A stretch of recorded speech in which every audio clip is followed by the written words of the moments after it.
Hi, good evening, everyone, and welcome to another edition of Inside Lowell. This is tea time, and I'm super excited for some of the guests that I have today. But first, what I would like to just say is this Inside Lowell podcast is coming to you from WellPoint Studios. WellPoint, the only health plan offering healthcare benefits exclusively to Massachusetts GIC members. And at WellPoint, your whole health is their whole point. And I would love to introduce my guest today. We have Carly Riem, who is from the Chelmsford DEI committee, as well as Tom Eagle Rising, Libby, who is part of the Greater Lowell Indian Cultural Association, also known as GLICA. Thank you guys both so much for being here today. I am super excited to talk about what we have going on, and I would love to get your information as far as what we can share with our community and how we can provide some more information on some upcoming events we have, but then also getting people to know what it is exactly that you guys are doing within the community. So, Carly, I would love to start with you. Thank you, and thank you for having me. So I'm super excited to be here with you both. I am with the Chelmsford Diversity, Equity, and Inclusion Committee. Our committee was formed about 4 years ago, just over 4 years ago, in response to the George Floyd incident. There was an outcry from the community that we needed to do more to connect with one another, and really see each other. So the town manager and the select board appointed members of the community to our committee, I being one of them. I am the only remaining original committee member, but I love the work that we do. And a lot of the work that we do, our focus has really just been on our community, things that are happening in our region, and understanding how we can connect and educate people about different religions, different ways of life, making sure that people understand that these are people in our community that live and work in our community, and that we should try to connect with them. We may not be familiar with certain things, so we try to bring events and gatherings together that allow people to learn a little bit more. And so that's why I'm working with you, Tenesha, and Enterprise Bank, and with Tom. And I'd love to pitch it over to you. How do I follow that? I mean, Right. it's Great this is introduction, a great right? introduction. So, yeah, so I not only am I a part of the Greater Lowell Indian Cultural Association, but I happen to be the chief, which is an elected position. We have 7 council members that run the organization of about 225 families or so.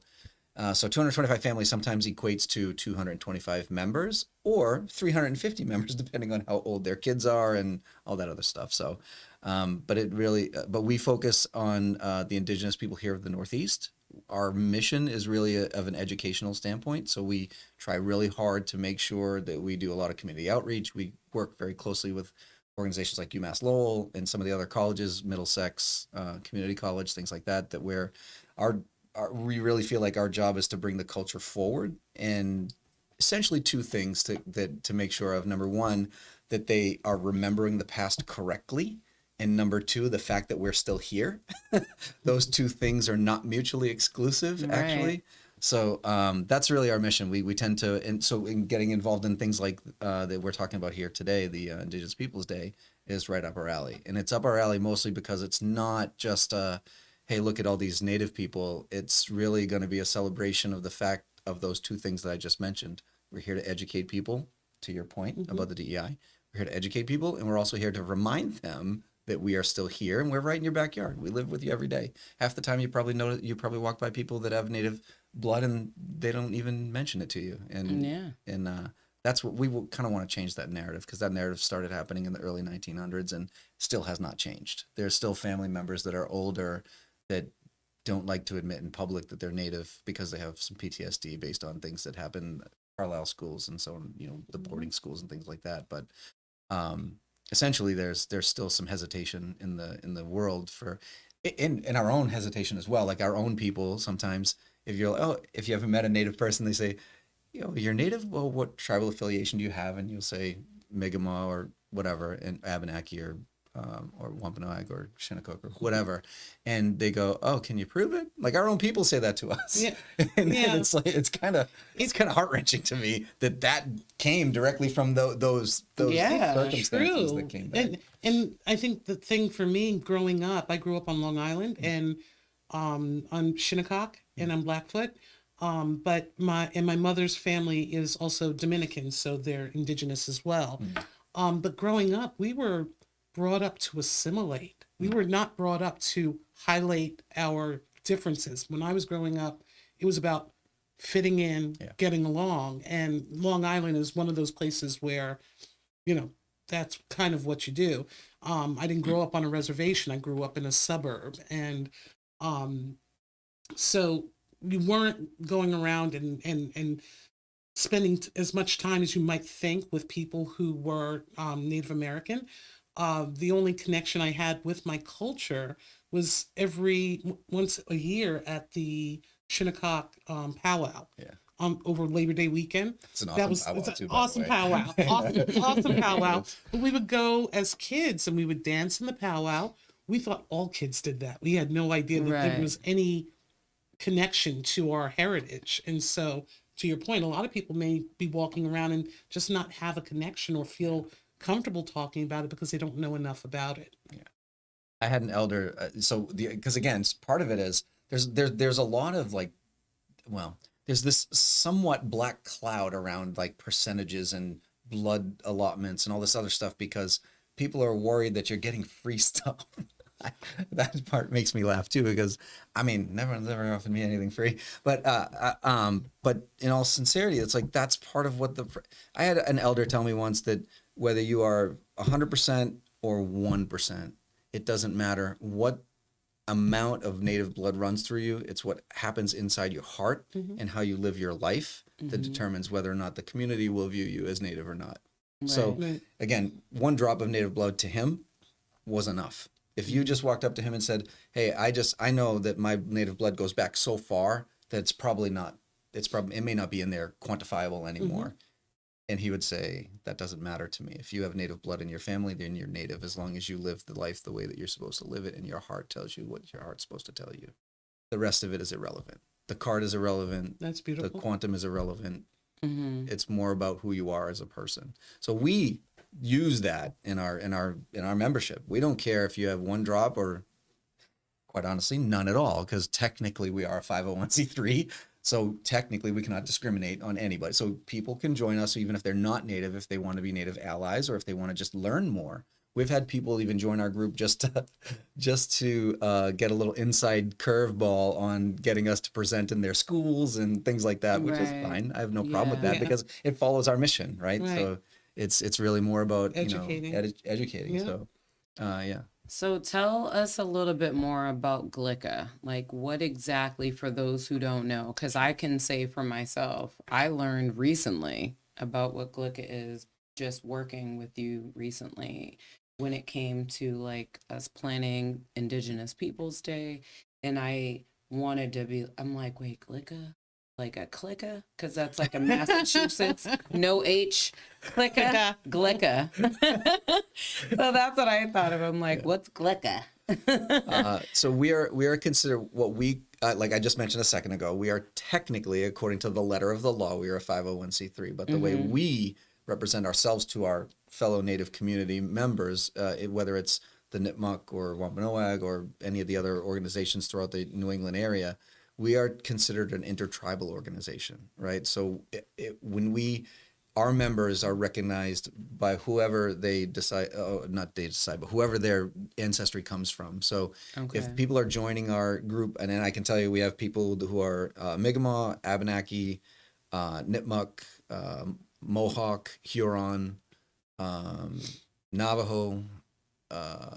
Any Cherokee? Yes. So we definitely have a few Cherokee people in our group. And again, but the principle of it is you can be whoever you want to be, but when we're doing the educational stuff, we are focused on the Northeast. That's where we are. That's where we belong. That's fair. Not belong. Sorry. That's where we are. That's where we're going to represent. Yeah. If you're asking something for a specific, like say Cherokee representative to go and do a demonstration in a school, That's okay if the school needs that, but if they ask Glica to do a demonstration, it's going to be about the Northeastern Woodlands. Because I know Cherokee, if I'm not mistaken, because I know my family, for example, is from the Carolinas. So Southern, there's a lot of native blood in different families. Sure. And like you said, maybe it might be 1% or what have you. And I always remember growing up like, oh, we're Cherokee too. And I'm like, okay, I can get that. But I just own it. yeah, no, I'm like, it's definitely I gotta prove this. Because but, weren't a lot of Native Americans were moved across the country, imprisoned, and so where they started may not be where they ended up. And so you have these populaces of people that were maybe from the east that somehow ended up, southwest. Especially the Cherokee, because the Cherokee, not to go into a deep history lesson here, but the Cherokee at the time of the Trail of Tears, right before the Trail of Tears, the U.S. government decided we're going to divide the Cherokee Nation into 4. We're going to put 4 people in charge because it's easier to deal with and make treaties with 4 people than an entire nation of people. When they decided to sign the Indian Removal Act of 1930, Andrew Jackson decided we were going to move all the natives out of there to make room for more European settlers. I was going to use a very bad word, but don't do that. You're going to get me canceled. This is only my 4th podcast. We can't do that. So education's good though. During the removal, and when they were trying to do that force removal, there was one of those bands of Cherokee decided to hide in the North Carolina mountains. The remaining 3 went west to Oklahoma. So now to your point, now you have Eastern and Western band Cherokee. So you have 2 different, and they feel like they're two completely different nations, even though they were originally the same people. And it's funny, and there's a parallel in my family because my grandfather's family, our last name, my maiden name is O'Connor. Well, it's Connor, but it's actually O'Connor. And the way that we ended up with O'Connor was the Irish rail workers that came over. One of them, although they didn't recognize whites marrying non-whites, including Native Americans, he married my great-great-great-grandmother. I'm not sure. Yeah, that would be about right. See, this is how much the scattered bits that I learned. So their last name was O'Connor. They had children, and over the years, time went by, and my grandfather, when he was a young man, decided O'Connor is a stupid name for a man that looks like him. So he dropped the O, but his brother kept the O, and we became the New York Connors, and his brother became the Philadelphia O'Connors. And but we're the same family. We just have different last names now because just the way it was adapted. Right, but we became anglicized in our name by an Irish rail worker, and then just kind of spread across the country. So you're Irish, Dominican, and Native. I call myself you have international house of, You're like a whole melting pot in your own body. And my husband's Jewish. See, look. So Polish. He's Polish, Russian. My son's a mess. He's suffering from an identity crisis. That's what he's dealing with. He handles it so well, though. He just, but I mean, and that's what's so interesting about, doing the work that I do is that you can look at me and you can come to some conclusion about what I am. People will look at you my whole life. They would say, what are you? What are you? You're racially ambiguous. I'm racially ambiguous. And it, for a long time, it bothered me that they would sit there and guess. And I'm like, I have no curiosity about what you are. Why are you guessing about what I am? But that's what's important to teach people is that I can be anything. You have no idea. You can be anything. You can have Native American blood. You can be Indigenous and just not realize it. So instead of judging the outside, get to know the person. So I used to tell people all the time that, even as a kid, because I grew up knowing I was Native. So I used to tell people all the time, I'm Native. And they'd go, you don't look Native. And I go, well, I'm part white too, but I can't prove it. I don't know how to prove that. Well, part white's not really a thing because that's more of like where people say, oh, like you look at you're brown, you're white. That's not a thing. I know. It's more of like you gotta remember, a lot of years ago. No, I'm I not gonna say how many, understand but it was that, a lot but of years even ago. though with that, it's like even with me, like my family, if you look at and we took a whole family picture, Yeah. like we are so diverse, Sure. and it's just like I have learned to not look at things as like a black or brown or white thing. It's like because people are like, oh, white. I'm like, you're actually not. And the funniest thing was my aunt, her son drew a picture and he colored her pink. He's like, you're not white, you're more Aw. pink. It's so sweet. Because I'm That's like, actually kind of the awesome. back of this paper is white. You are not Yes. that. But no, just like, having people not say that. Because I know for me with my kids, I'm like, don't call people white. Because you don't know. They might Right. be Irish, they might be Polish, they Right. might be Italian, they might be French.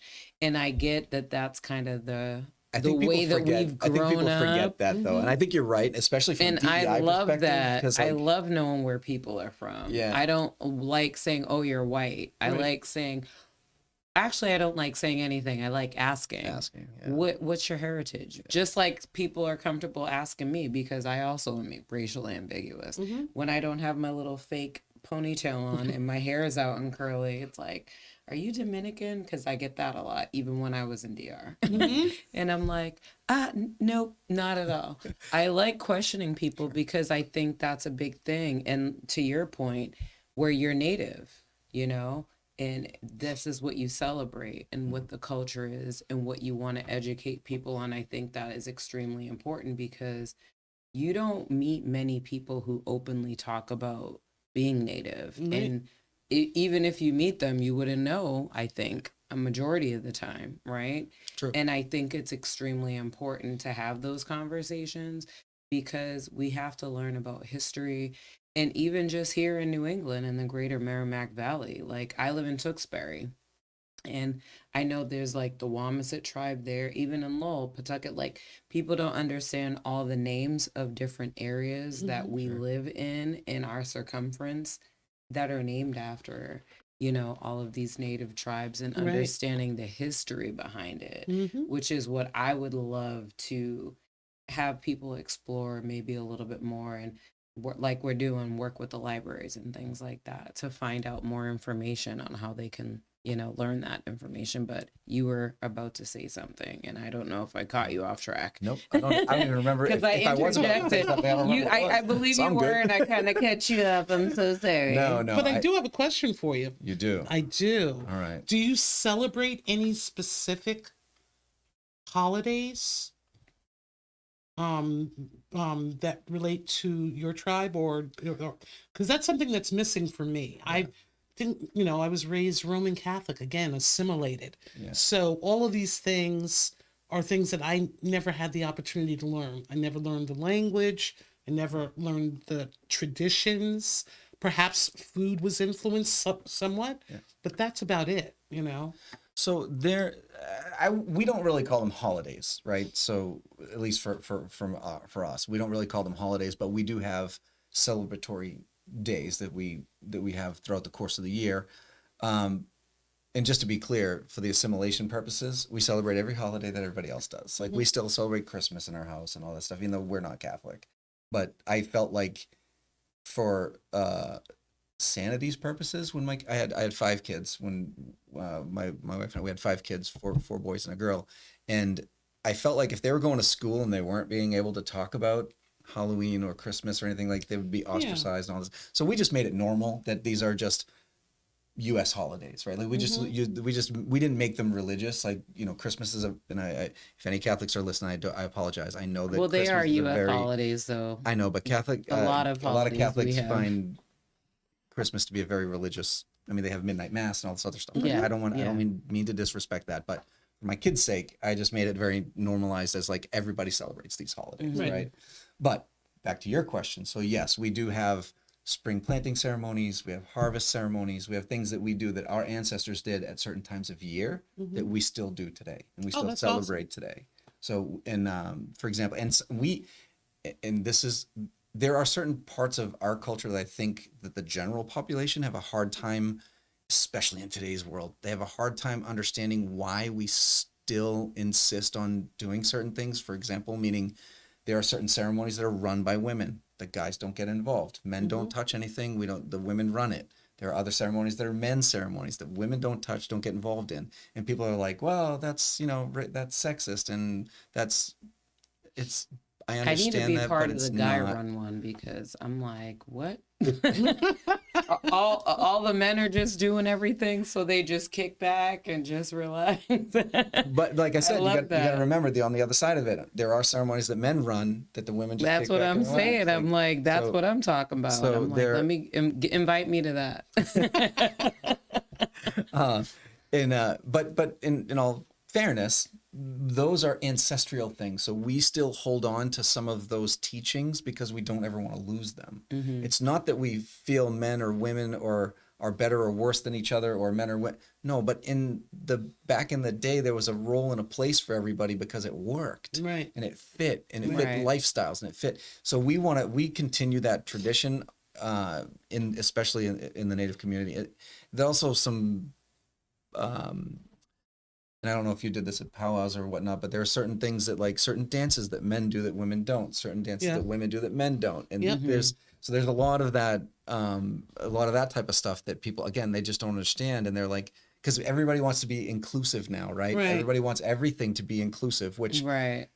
outside of our culture, I actually believe in. I actually love the idea that we're shattering the glass ceiling, and women's rights are, like, I'm a big advocate. I have a daughter. I want her to fight for every ounce and inch that she can get, and I want my sons to treat women as equals. And like, I really preach and teach a lot of the stuff that we're talking about, but a lot of it fits in our culture and people don't understand. Right. Just because we have role like situations, that doesn't mean that men thought women were better or worse than them. Right.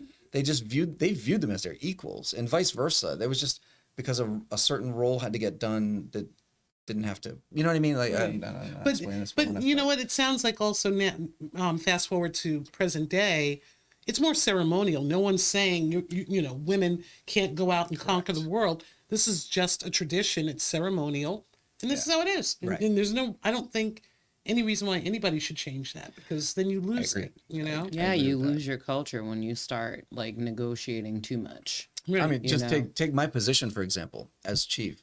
There's a long-standing history of being matriarchal, and if women don't like what the chief is doing, we don't need another vote. Women can just tell you to leave. Yeah. Like, so women have that power in our organization even today. Yeah. So we don't need even in our bylaws, it's very simply put that ultimately the women can decide if the chief is doing a good job or not, and if he's not, he gets stepped aside. Yeah. So it's not so. In the way I look at it is, you can talk about men and women and roles and whatever, but to me, the ultimate power is in the decision for leadership. And if women have that, then they control everything. So Right. I'm perfectly okay with It's that. like, do your job. Is that do your what job. is that? Bill Belichick. Yeah, do your exactly. job. Do your job. and our elections are every 4 years, just like the current presidential elections. And so for our chief and war chief, it's every 4 years. For the rest of our council, the entire rest of the council, it's every 2 years. But again, if I'm in the middle of a term and I do something really left of center, the women can just say, no, we're all done with this. We're not doing this again. Now, that being said, I've been chief for like 16 years. I've tried to step out twice and they won't let me. They won't So let the other you. thing is, if I decide not to run for chief again and the women come to me and say, no, listen, we really just want you in there, I go, okay. I'm not going to argue with them either. That's awesome, though. That's I'm great. just saying. Yeah. You got 4 terms. That's amazing. That's fantastic. Are your kids on the council as well? So I have 2 of my 5 kids are on the council. We started them, believe it or not. We had our original 7. Then we started what we called a junior council, where we had a bunch of kids had their own council where they can kind of decide, and then one of those kids would come to the council meetings and kind of represent the younger generation if there was something different. And then those younger kids who kind of came out as leaders kind of just fell into the roles of jumping on council anyway. So it worked out really well in our favor because they were already used to how things happen. They were used to how voting happened. They were used to how to approach the council with different topic. Like, it was very easy for them to just jump and walk in on council. So yeah, That's great. It's an interesting That's thing. fantastic. So let's segue into why we're here today also. Sure. We are doing our first Indigenous Peoples Day celebration. Yay! Yay! And that will be held on October 12th at the Chelmsford Town Common from 11 to 2. And obviously, we have both of you all that will also be part of that. And I'd like to just have you both kind of take turns to speak on pretty much, I would say, the expectation of what we're looking to get out of it. Because I know a big thing is obviously we're all, which I am used to calling it Columbus Day weekend. Mm-hmm. And I still do it. I will not lie. Because it's easy to do because I'm 44. And that's been a good portion of my life. And, as we're kind of, working through understanding the history of this day and then switching the narrative into Indigenous Day people, what would you say? Because I know there's a lot I don't know because, like I said, I possibly have native blood in me, but I also have a lot of things I don't know. So, for people who are listening or would be watching this podcast, like, oh, it's just Columbus Day, and I'm just gonna leave it at that. Which it's to me, I'm like, it's fine. That's the way you grew up, especially like the older generations too, older than me. That's been their way that they thought of it, but rebranding this holiday, I know, is kind of a little controversial, but also it's very important because that's really what it's about is celebrating what this truly means. Mm-hmm. And I would just like to kind of speak on that because I know I've been working with you both as far as, getting the planning going and getting everything going with that, but I'm still learning. So that's why I just sit zipped and I like to listen. But for the people that will be listening to this podcast, what would you say is like your cause, your mission, and like what you would like people to understand on Indigenous Peoples Day? So I'll start with you, Carly. Okay. So again, education is my primary goal, not just for our community, but for myself. I have these roots, and I don't know a lot about my culture. So I feel like this is an opportunity for me to learn. I just learned about 𝙒𝙦 when I started working with Tom, and I feel like this is something I want to do more of. But in addition to that, what I want to do is bring this to our community because we have a very old community. And if you've gone into Chelmsford, and you look at the plaque, we were established in 1647, I think, or something like that. So we're talking the original settlers. Yeah. And we have the forefathers graveyard right there in the center of town. And the indigenous people of that area were all pushed out. No one likes to talk about it. It's unpleasant. But it happened a long, long time ago. But that doesn't mean that we shouldn't remember. We shouldn't understand how they lived, how they used this land, what was important to them. And so I want to bring that education to the community so that next generations, the young kids, hopefully we have a lot of kids from the schools attend this event, and learn more about why it's called Indigenous Peoples Day, and have them carry on that message. We should not stop talking about it because some people feel uncomfortable. We should just keep reminding people these are people. This is a culture of people that we should learn about. So that's my goal. For me, I think it goes an additional step. So I would challenge people to try to understand why we have Columbus Day in the first place. Go back and look and do your history report and find out I won't go into detail here. It's too long of a story, but the generalized sense of it was the Italian community needed a hero. Columbus was just put in front of them and said, we're going to make it a holiday, right? I'm oversimplifying, so don't vilify me online here. You're canceled. But yeah, exactly. But I would push back a little bit and say that first things first, I don't understand why we have Columbus Day in the first place. I don't understand why we selected that person to honor. And if you can go research about him as a person. He was not a very good person. He did a lot of very, very damaging things to the people in the Caribbean. But none of that, all that aside, Christopher Columbus never stepped foot on American soil. Never once did he step foot on any part of the continental United States. So why is the United States celebrating him as a holiday? It just 1 + 1 = 3 to me in that scenario. I don't understand why it's a. You want to celebrate Amerigo Vespucci? Fine. He's an Italian map maker that the country's named after. Great. Like, you know, if you want to, like, there's purpose behind that. There's a reason for celebrating that Italian explorer. Verrazano. There's many Italian explorers that stepped foot on this continent that you could make an argument should be celebrated on that day. Mm-hmm. I don't understand why they used a person who never. That's like saying we're gonna celebrate. Pick a random person in history.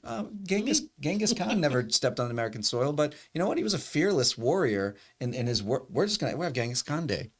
Let's do it right tomorrow. So, I'm okay, just so kidding. joking aside though. But yeah, no, I hear you. Why the paradigm shift over to Indigenous Peoples Day was basically, it was more like a reparation kind of thing where you're going to try to give some credit back and give some power back to a people that he decimated, that person decimated.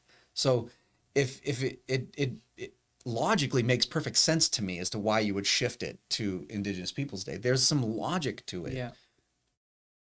I wouldn't even be opposed to sharing the day with Amerigo Vespucci. I mean, Yeah. So I just have this weird fundamental problem with celebrating a day for somebody who's never ever stepped foot on American soil. Has no connection to America whatsoever. None. Yeah. The only connection he has, again, you can go back and do the research. There was a period in time where the Italian immigrants come into this country were getting vilified and brutalized in their own right. Just about every race, by the way, Right. coming into America at one period or another Right. has been vilified and tortured and bullied or whatever, whether it's the Irish, the Italian, all of them. Every race that's come to this country at one point or another has been on the hot seat for bullying and terrorization. So at whatever point that was in history, the Italians were having a really hard time, and they decided that it would be good to celebrate the Italian culture. And again, I don't remember their person. Yeah, I don't remember what did. I feel like I would have to do wheel? research because when you say that, I'm just like, He made several trips to the Interesting. Caribbean. He landed in the Caribbean. because I just remember for me, what year was it actually when this started to be a thing where was a few years Indigenous ago. Peoples It was a few years Day ago. started kind of circling to be, Yeah. instead of Columbus Day. Right. And I know it could be very controversial, and I'm not trying to be a controversial show, but I also don't want to be You don't wanna someone you don't wanna who's shy away gonna from be that. like, I'm gonna just sit here and just Yeah. make up stuff either. But I also want to hear from people, which is like why I want to, just reach out to different community organizations and members and hear what you have to say and, talk about what your plans are, what you like to do, what your mission is, and how we can just kind of educate as well. Right. So for the people who may be watching, what would you say would be a good place to start where maybe they disagree with what you're saying and you're like, he never stepped foot in North America. Well, And it's like, not where only would that. you say is the starting point to just, if people choose to, because obviously Sure. not everyone does, but if people choose to, where would you say this is a good starting place, especially if you want to learn more about Indigenous people from the continental United States, North America? Oh, that took a little bit of a turn. I thought you were going to ask me the question, and then at the end there, you took a turn. Well, no, I'm just saying for people if they're If they're- questioning like if they're questioning oh, Columbus Day, or if they're if they no, wanna no, learn just more about questioning Indigenous in general. questioning what you just mentioned, where he never stepped foot. But then it's like, okay, where can I go and like learn a little bit more and Sure. educate themselves? So I probably went a roundabout way of saying it. I mean, I tend to do that sometimes. I of apologize. course, everyone has Google, right? So you can Google everything, and I would Right. definitely start there. You can Google, and you can just Google his life. There's a lot of books that have been written about him. There's autobiographies and things like that that have been written about him, and there was one, and I did not think you were going to go down this road, so I didn't prepare completely for this, because That's if I fine. had, I would have given you a couple of resources. But there's actually one in general. If you search for it long enough, you can find it. But you can actually see his letters being written back to Ferdinand and Isabella, to the Spain. But which, by the way, that's another thing. He didn't even sail for Italy. He sailed for Spain. So Missed. yeah. So again, it's like He didn't have his He wasn't a Google great Maps on. no. My point is that he was supported by the Spanish flag, not the Italian flag. The Italian, the country of Italy did not want him in their country. They kind of gave him the boot, and so he went when he sailed to the Americas. He sailed for Spain, and yes, he was looking for a route to India. That is all true. When he found the islands, he did basically take a lot of their resources and brought them back to Spain, which is why now Europe has a lot of items they would not have had. There is actually one book called it's actually called Indian Givers. It's by an author and a journalist by the name of Jack Weatherford. In that book, it talks about all the things that the world now has because of the Americas. Things like people don't realize this, but things like tomatoes actually originated here in the Western Hemisphere. So you can thank the Americas for pizza and bolognese and all those Italian dishes that have all the tomatoes in it. Things like peppers and chocolate and all the, like, there are things in that book that actually explains how they came from the Americas and now they're over there. So that's a resource that you can look at it, at least from a product standpoint, not necessarily Christopher Columbus, but my point was, or I'll go back to the point, which was that Italy did not want him. He sailed under the Spanish flag. So again, if you're going to celebrate somebody from an Italian cultural perspective, why I'm just confused as to why it's him, right? Again, I'm not suggesting by a long shot that you shouldn't celebrate the Italian culture. My significant other, I love Italian culture. I'll say that. yeah, So my significant I'm other offended. my significant other is 100% Italian. So I wouldn't, when we talk about the country of Italy and food from Italy and all that stuff, to your point, I have no problem with it. I love the culture. I love the food from it. I mean, come on, how could you not love the food? I was definitely Italy? Italian in a former life. My love of pasta and red wine is already. Would they do this? Yeah, That's Chef's me. kiss. Yeah. exactly. So again, there are plenty of reasons to celebrate the Italian culture. I have zero problem with it. To your point of a little while ago when you were talking about, I promise you that I can find a reason and a purpose to celebrate just about every culture on this planet.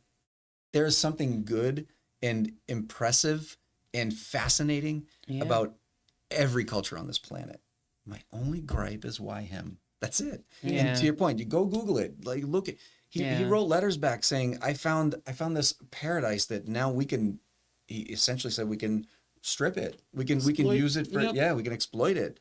And by the time on his third trip back, he was bringing our people back as slaves in 1497, I believe it was, somewhere around 1497, 1498. Yeah. So our people were coming back as slaves. Our island people, our island brothers and sisters were being brought back as slaves. And like, this is the person that we're gonna celebrate the day for. Yeah. I'm okay. I'm okay with replacing it with Indigenous Peoples Day. Yeah. No, I'm fine with that too, because I mean, Indigenous people were the first people. Sure. Like, let's be real, especially in the Western Hemisphere. Not saying that's the only spot, but there's so much history, I feel like, throughout the world that sometimes people don't know. But if we can go back to this event, that's what people can look forward to learning about. For sure. Especially just in this area. I mean, right? I feel like this event is going to be a soft touch, right? Yes. Meaning there's a couple of conversation pieces, some dancing demonstrations, and it's only a couple of hours. So I think it's going to be some exposure. I think it's going to be good for people to see just to learn some things. Give them a map to where they can go to find out more and to get involved, because I do think we have the library involved as well. Yeah. To have a bookmobile perhaps, but maybe an author as well to come and speak. I'm not sure.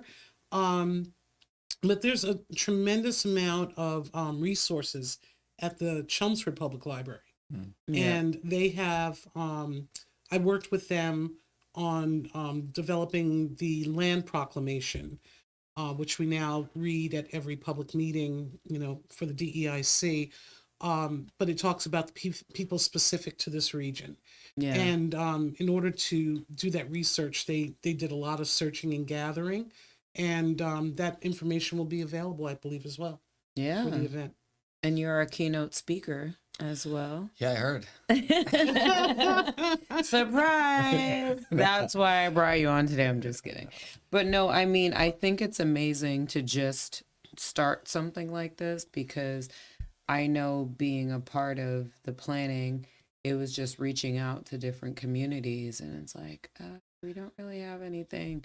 We might put out a couple of books, or we might, I say we don't stop here, and I say Right. we do a powwow on this weekend. I would love to have a powwow. That would be amazing. I'll be on the sidelines watching. No, you'll be dancing. We'll Oh, make sure you're right. Yeah, I probably you'll like will the dance. dancing Yeah, part. we'll make I'm sure a you get in there. dancer. I ain't It's a gonna lot lie. of fun. I hear some music, I'm gonna be like, oh, and the shoulders start first. That's how it starts.